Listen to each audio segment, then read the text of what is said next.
Puri ready. பூரிக்கு side டிஷ்ஷான உருளைக்கிழங்கு பச்சை பட்டாணி குருமா எப்படி சுவையாக செய்கிறதுன்னு தான் பார்க்க போகிறோம். வாங்க எப்படி செய்கிறதுன்னு பார்த்துடலாம். 4 உருளைக்கிழங்கு நல்லா வேக வச்சு எடுத்து வச்சுக்கலாம். அடுப்பில் ஒரு பாத்திரம் வச்சுக்கோங்க. 4 டேபிள் ஸ்பூன் போல் கடலெண்ணெய் சேர்த்துக்கலாம். எண்ணெய் நல்லா காஞ்சதுக்கப்புறமா 3 பெரிய வெங்காயம் நறுக்கி உள்ளே சேர்த்துக்கோங்க. வெங்காயம் 2 நிமிஷம் போல் நல்லா வதங்கட்டும். இப்போது 2 பச்சை மிளகாய் நறுக்கி உள்ளே சேர்த்துக்கலாம். 2 பல் பூண்டை ஒரு சின்ன துண்டு இஞ்சி நறுக்கி அதையும் உள்ளே சேர்த்துக்கோங்க. கரண்டி வச்சு நல்லா கிளறி விட்டுக்கலாம். 1 டேபிள் ஸ்பூன் வடக்கடலை பருப்பு, 1 டேபிள் ஸ்பூன் சோம்பு, 2 கொத்து கருவேப்பிலை நல்லா கிளறி விட்டுக்கோங்க. 1 கப் போல் பச்சை பட்டாணி சேர்த்துருக்கேன். இது ஆப்ஷனல் தான், விருப்பம் இருந்தால் சேர்த்துக்கோங்க, இல்லைன்னா தேவையில்லை. இப்போ 1 டேபிள் ஸ்பூன் மஞ்சள் தூள், 1 டேபிள் ஸ்பூன் கல்லுப்பு நல்லா கிளறி விட்டுக்கோங்க. இப்போ வேக வச்சு வச்சுருக்க உருளைக்கிழங்க தூள் நீக்கிட்டு நல்லா கையால் மசிச்சு இந்த மாதிரி எடுத்துக்கலாம்.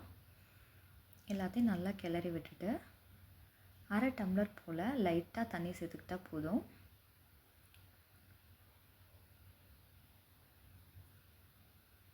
இப்போ இதெல்லாம் நல்லா வெந்துட்டுருக்கட்டும்.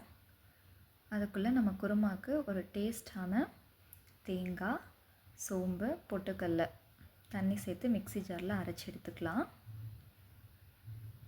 குருமானாலே கொஞ்சம் கெட்டியாக இருந்தால் தான் நல்லாயிருக்கும், ரொம்ப தனியாக இருந்தால் நல்லா இருக்காது.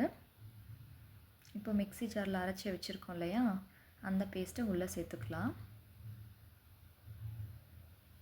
இப்போ 5 நிமிஷம் போல் நல்லா இதெல்லாம் வதங்கட்டும். நல்லா கிளறி விட்டுக்கோங்க.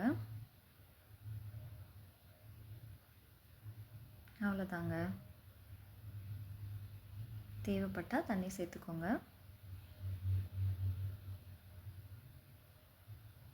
இப்போ லைட்டாக கொதிச்சு வரட்டும்.